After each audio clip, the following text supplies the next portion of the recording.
মধুমতি গ্রামে ছিল একটা সুখী পরিবার। সেই পরিবারে ছিল 3 রূপসী কন্যা। সবচেয়ে সুন্দর কন্যা ছিল লিলি। লিলি হলো সেই পরিবারের সবচেয়ে ছোট্ট কন্যা, তাই সবাই তাকে খুব আদর করত। আর লিলির সৌন্দর্যের ওপর সবাই মুগ্ধ ছিল। সেই গ্রামের পাশে একটা ভাঙা প্রাসাদে থাকতো একটা খুনখুনি ডাইনি বুড়ি। ডাইনি বুড়ি সবসময় তার যৌবন ফিরে পেতে চাইতো। আমার আয়ু কমে আসছে, যদি আমি আমার আয়ু বাড়াতে চাই তাহলে আমাকে আবারও আমার যৌবন ফিরে পেতে হবে। আর তার জন্য আমার দরকার কোনো সুন্দরী রূপবতী মেয়ে। আমাকে আজই বেরিয়ে পড়তে হবে রূপবতী মেয়ে খোঁজার জন্য। এই বলে ডাইনি বুড়ি বেরিয়ে পড়ে তার শিকার খুঁজতে। খুঁজতে খুঁজতে ডাইনি বুড়ির চোখ পড়ে লিলির ওপরে। তখন সে বলতে থাকে, আরে বাহ, আমি আমার শিকার পেয়ে গেছি। এখন শুধু একে আমার কাছে আনা বাকি, শুধু একটা সুযোগের অপেক্ষা। ডাইনি বুড়ি লিলিকে তার ফাঁদে ফেলার জন্য চিন্তা করতে থাকে। অনেক অপেক্ষার পর ডাইনি বুড়ি লিলিকে একা পেয়েছে। লিলি তখন একা রাস্তায় হাঁটছিল। ডাইনি বুড়ি ছদ্মবেশ নিয়ে লিলির সামনে যায়। ও গো মেয়ে, শুনছো গো? আমাকে তুমি একটু সাহায্য করতে পারবে? এই যে কাঠের বোঝাটা দেখছো, এটা অনেক ভারী লাগছে গো আমার। তুমি একটু কষ্ট করে বোঝাটা আমার কুঠিরে পৌঁছে দিতে পারবে? তোমার কুঠির কোথায় গো বুড়িমা? আমার যে বাড়ি ফিরতে হবে। ওই তো জঙ্গলের কাছেই আমার কুঠির।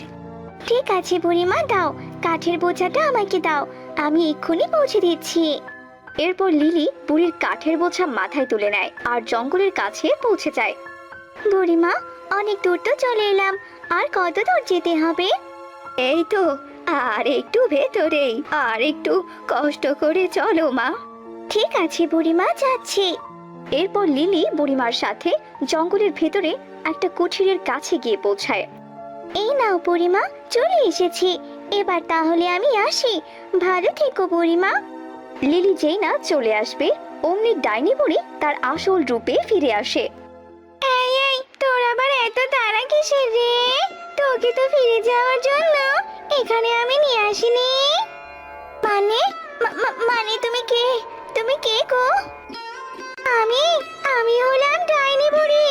আমার বয়স বাড়ার কারণে আমার আয়ু কমে গেছে রে। এবার আমি তোকে মেরে আমার যৌবন ফেরত নেব। আমি আবার আগের মতো সুন্দরী হয়ে উঠব। না না, আমাকে মেরো না। আমি তো তোমার কোনো ক্ষতি করিনি। দয়া করে আমাকে মেরো না। আমি তো তোমাকে সাহায্য করেছি, বলো ছেড়ে দাও। অনেক ভালো রে, আমি তোকে মারবো না, তবে আমি তোকে চিরনিদ্রায় পাঠিয়ে দেব। তুই যতদিন ঘুমন্ত অবস্থায় থাকবি ততদিন আমার আয়ু বাড়বে, বুঝেছিস তো? তবে কি আমি সারা জীবন ঘুমিয়েই থাকবো? দয়া করে আমার সাথে এমন অন্যায় করো না। আমাকে এখান থেকে যেতে দাও, বাড়িতে সবাই আমার জন্য অপেক্ষা করছে। ছেড়ে দাও আমাকে। তুই ততদিন ঘুমিয়ে থাকবি যতদিন না কোনো সৎ রাজকুমার এসে তোকে স্পর্শ না করছে। না না, আমার সাথে তুমি এমনটা করো না। আমাকে তুমি ছেড়ে দাও, দয়া করো আমার উপর, দয়া করো। আমাকে আমাকে তুমি ছেড়ে দাও। কিন্তু ডাইনি বুড়ি লিলির কোনো কথাই শোনে না। ডাইনি বুড়ি জাদু করে লিলিকে ঘুম পাড়িয়ে দেয়। লিলি ঘুমানোর সাথে সাথে ডাইনি বুড়ি আবারও তার যৌবন ফিরে পায়। এরপর সেই ডাইনি লিলিকে ওই কুঠিরে রেখে চলে যায়। ধীরে ধীরে লিলির চেহারা বৃদ্ধার মতো হতে শুরু করে।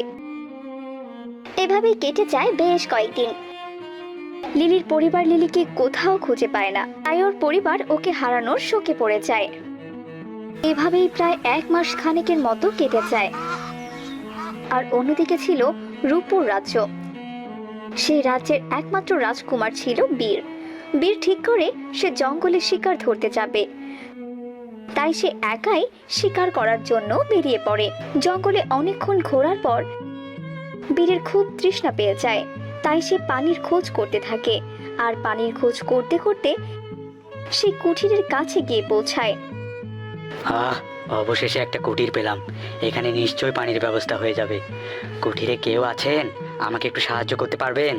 আমি শিকারে বেরিয়েছিলাম, এখানে এসে খুব তৃষ্ণা পেয়ে গেছে। একটু পানি দিতে পারবেন? কি ব্যাপার, কোনো সাড়া নেই। আমি কি একবার কুটিরের ভেতরে যাব? আমার যাওয়াটা কি ঠিক হবে? এভাবে থাকতেও তো অনেক কষ্ট হচ্ছে। একবার যাই। এই বলে রাজকুমার বীর কুঠিরের ভেতরে যায় আর দেখে একটা বৃদ্ধা ঘুমিয়ে আছেন।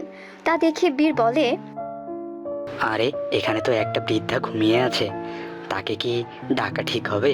কিন্তু কোনো উপায়ও তো দেখছি না। ও বৃদ্ধা, বৃদ্ধা, আমাকে একটু পানি দিবে? বৃদ্ধা, এ কি, উনি তো আমার কোনো কথাই শুনছে না। ওনার আবার কিছু হয়নি তো? এই বলে রাজকুমার বীর যেই না ঘুমন্ত লিলির শরীরে হাত দেয়, অমনি লিলির ঘুম ভেঙে যায় আর লিলি এমন অবস্থা দেখে চমকে ওঠে। একে একে আমার শরীরের একই হাল হয়েছে। আমার শরীরের এ এ কেমন পরিবর্তন?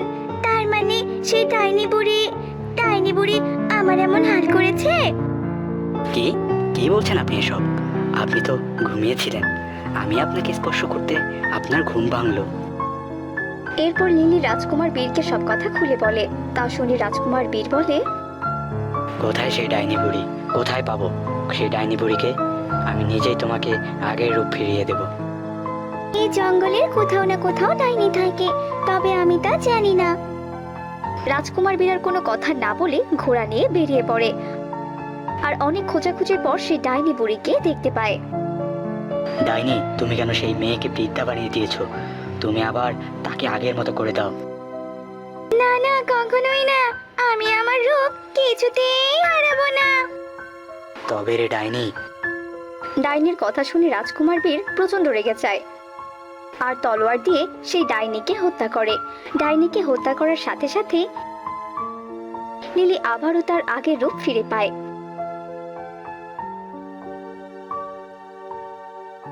বীর লিলির এমন রূপ দেখে তার প্রেমে পড়ে যায় আর লিলিকে নিয়ে তাদের বাড়িতে চলে যায়।